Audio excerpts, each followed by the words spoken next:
We continue along this morning. Next up on the hot seat, his team went 5-7 a year ago, but 4-3 in conference play. Reached the America East tournament, falling to Vermont in the semifinals.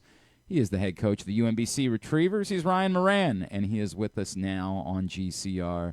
Coach, it's Glenn and Patrick. It's always great to chat with you. Thank you for taking the time for us this morning. Oh, no problem. Thanks for having me again. It's great to chat with you. I imagine maybe it would be easier to chat with you if you weren't looking to replace so many goals and points from a year ago, but I guess such is life when you're in this business. Yeah, absolutely. You're spot on there. So walk me through, right? I'm assuming that part of the story is Jordan Galloway is just he's a big part of that. But what else do you do to try to make up for the loss of a Tregening, a loss of Mike Doty? How do you get those? Where do you find that offense?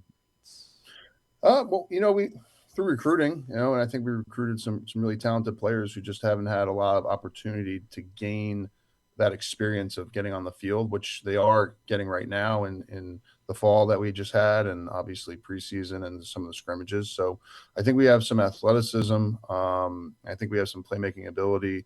I just think we have a bunch of kids that aren't used to being on the field all the time and have maybe been a little bit in the backdrop the last 2 years with some of the more experienced kids that we've had. So as a staff and as a team, we're just looking for every opportunity to extrapolate experience and get these guys in game-like situations as much as possible to get them confident, to allow them to showcase that athleticism, that skill that they have.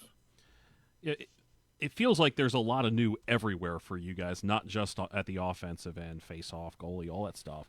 How much of a challenge is it when you have a bunch of those areas where you're turning things over as opposed to one area and you're just trying to massage that situation and get that group to get a little more prepared as you head into a season?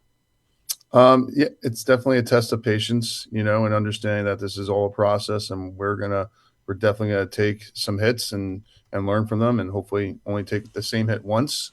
But this goes back to last May in our first team meeting when we addressed, hey, like part of our focus right now is we just need to work on being a more mature group, do things the right way, handle your business, train seriously, sacrifice. And then, as we got them back into the fall and into the spring, it's really been more about, hey, let's get this group experience. And we've really shifted how we practice. We've been doing a lot more like full field game, like drills and stuff to have them experience those variables and that chaos that sometimes comes from lacrosse that you just don't get unless you're experiencing it.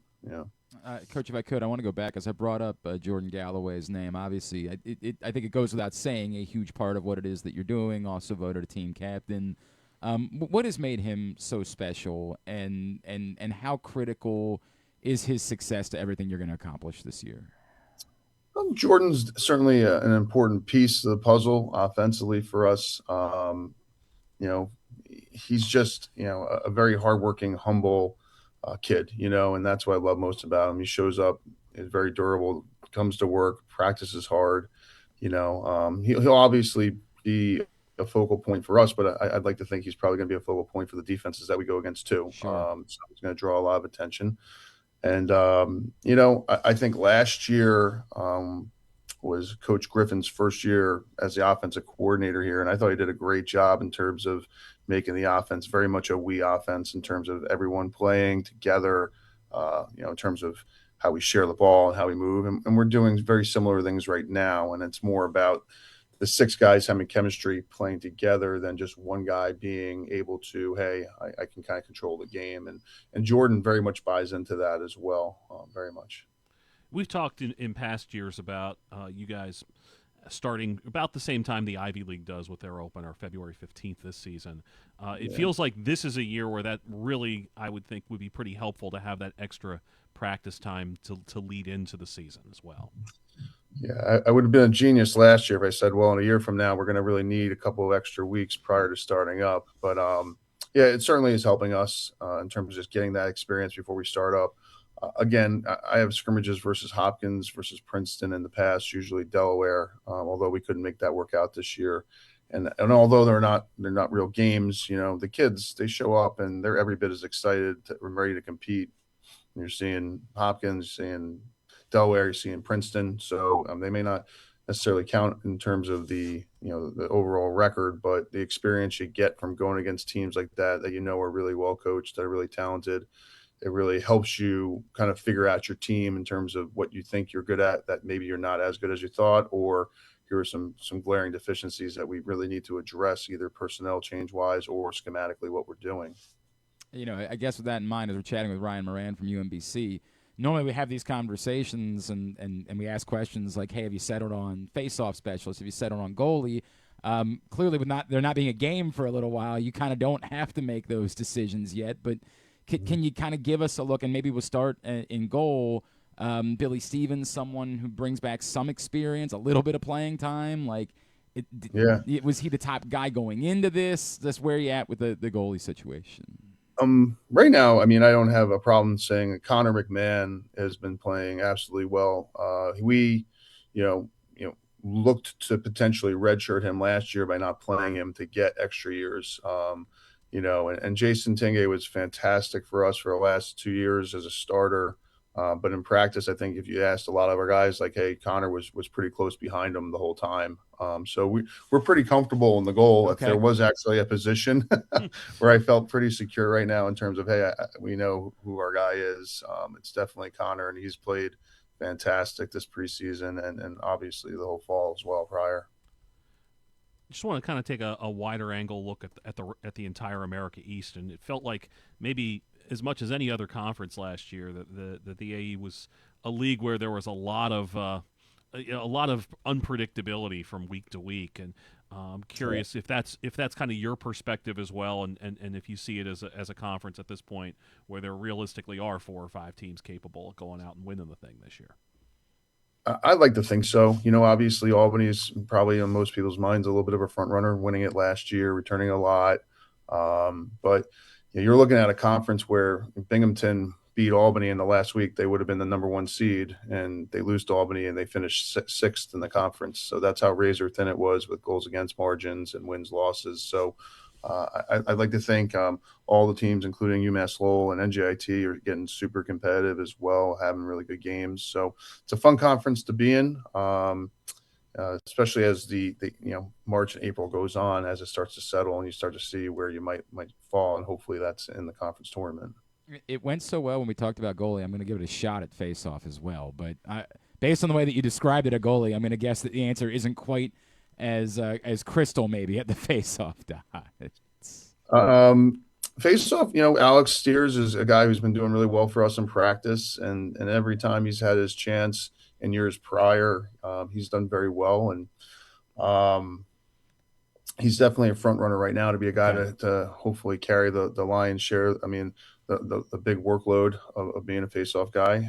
But Houston Horton has been doing really well, and then we actually have 2 short sticks, Trey Fleece and Justin Weber, who play short stick D midi, but also have facing off experience. And this year with the new face-off rule of if you violate, your guy has to come off and you put someone else on.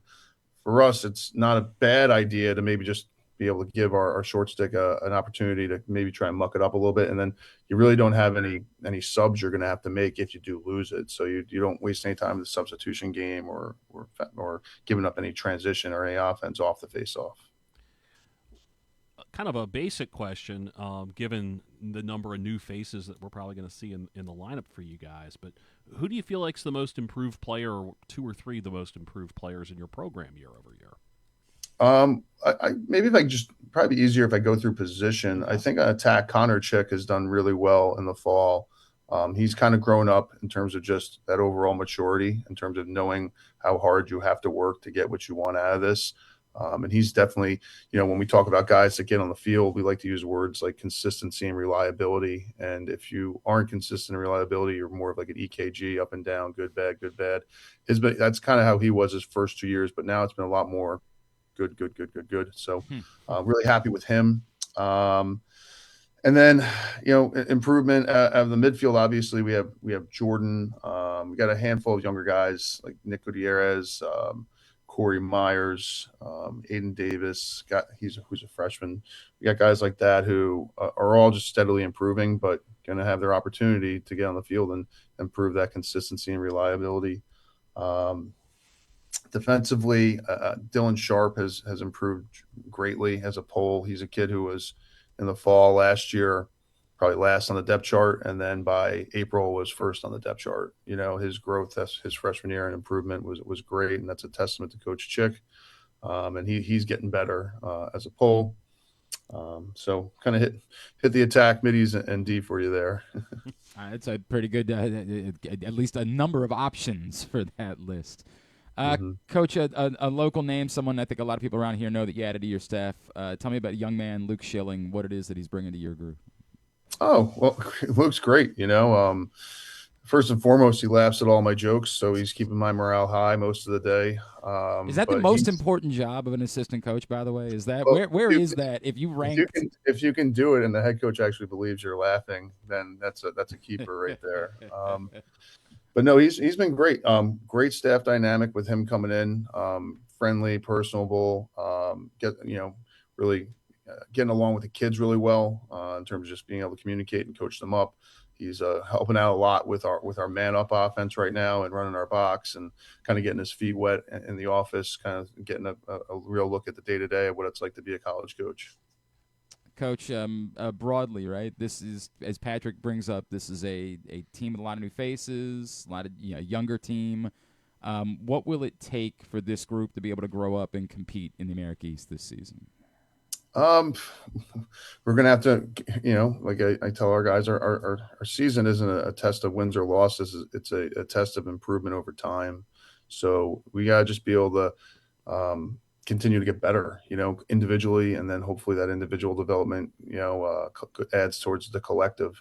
And again, I'm going into year 9, and it's fun. Each year's different, but then you can look back on other years. And I remember very similarly going into 2019, where we started that year like 1-5, just kind of getting our butts kicked a little bit, but not losing faith and not losing morale. Those two elements I thought really propelled that team from losing, 4 of their first 5 games to winning 5 of their last 6 games. So we had to understand that this is definitely a process, and just a process of improvement, and hopefully, syncing that improvement with peaking at the right time.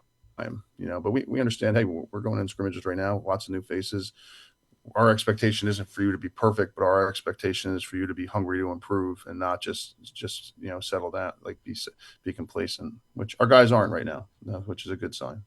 Season gets underway at Drexel on February 15th, and then the first home game the following Friday, the 21st, against Mount St. Mary's. Coach Ryan Moran, always appreciate you. Thank you for taking the time for us this morning. Absolutely, guys. Enjoy the rest of your day. Thank Ryan you, Ryan. Moran, UMBC lacrosse coach. Patrick Stevens, your thumbnail on the Retriever. Young. We could also use untested again if you really wanted to, but I think he kind of really covered it with that last answer. Like, I think realistically that the first month of the season could be pretty rough for these guys. And then the question becomes, how much did you learn? How much did you improve? And how ready are you to go through your conference schedule in the America East? I mean, you kind of look at that schedule right out of the chute, and Drexel, I think, is a team that can be in the top half of the CAA. You got Towson at the end of the month. That's probably the best team on their schedule. At Richmond the following week, a team that is consistently hovering around that 15 to 20 area. And then it's pretty much league play almost the rest of the way, except for a neutral site game against Holy Cross the last week of the regular season. They're sort of there's 7 teams in the league, and you need a designated survivor to play a non-conference game or have a bye. So they're playing Holy Cross up in New Jersey. So. But I do think Sure. I mean, well, there's 9 teams in the Patriot League. Designated survivor against designated survivor, and just meeting in a random. It's in a high school, yeah. Right. But hey, I mean, it's a chance to go to recruit in a different 100%. It's something different, right? So I think ultimately the key for them, and he's right, is to not judge too much based on those first 4 games, that first month or so. And to kind of hang in there. Now, we talked about how they don't play until later in the year. It's basically only Friday and Saturday games for them, except for that Thursday at the end. So I think it's 11 total games prior to the conference tournament. So unfortunately, like if you take your lumps for 4 games, that's a third of your schedule. So you have to be able to hang in there and try to get better and improve. And so I'm certainly encouraged for him from what he's saying about the goalie situation, Right. because if you at least have, if Connor McMahon is a stabilizing force there, that's at least one box that gets checked. But I also think too that you're still talking about a lot of new faces in a lot of places, so it's going to take some time, I think, for them to kind of become a cohesive group. But if it happens by the time April hits, they're going to be a threat in that league. I mean, 4 of the 7 get in. So if you can simply win 3 games, you're probably going to be in decent shape. Split those 6 conference games, you're going to be in decent shape to make the tournament, and then it's all bets are off at that point. Connor McMahon, a local kid out of Archbishop Spalding, who apparently is going to get that opportunity.